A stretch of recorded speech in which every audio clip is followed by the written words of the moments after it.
विनयभंग तक्रार मागे घेण्यासाठी 50,000ची लाच, नकार दिल्यावर महिलेला जातीवाचक शिवीगाळ व मारहाण.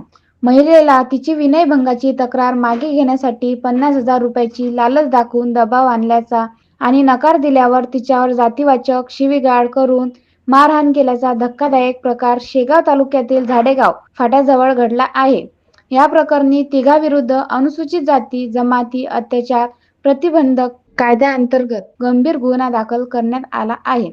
या प्रकरणात आरोपी मुन्ना उर्फ शशिकांत अग्रवाल राहते आकोट हा 2 अनोळखी इसमासह पांढऱ्या कारमध्ये आला. त्याने महिलेला हातवारे करून गाडीत बसण्यास सांगितले आणि 50,000ची गड्डी दाखवून तक्रार मागे घेण्याचा दबाव आणला. नकार दिल्यामुळे आरोपी संतापला आणि जातीवाचक अपमान केला. त्यानंतर दुसऱ्या आरोपीने उतरून ढकलून मारहाण केली आणि जीवघेणा हल्ला करण्याचा प्रयत्न केला. या घटनेनंतर फिर्यादी सो अनिता गजानन सिरसाट यांनी पोलीस ठाण्यात तक्रार नोंदवली आणि त्यानुसार आरोपीविरुद्ध गुन्हा दाखल करण्यात आला आहे आणि या प्रकरणाचा तपास पोलीस करीत आहेत. समाजातील दलित महिलांवर अन्याय होण्याचे प्रमाण वाढत असल्याने या घटनेवरून नागरिक आणि सामाजिक संघटनांनी कठोर कारवाईची मागणी केली आहे. युवा क्रांती न्यूजसाठी डी. ललित, शेगाव.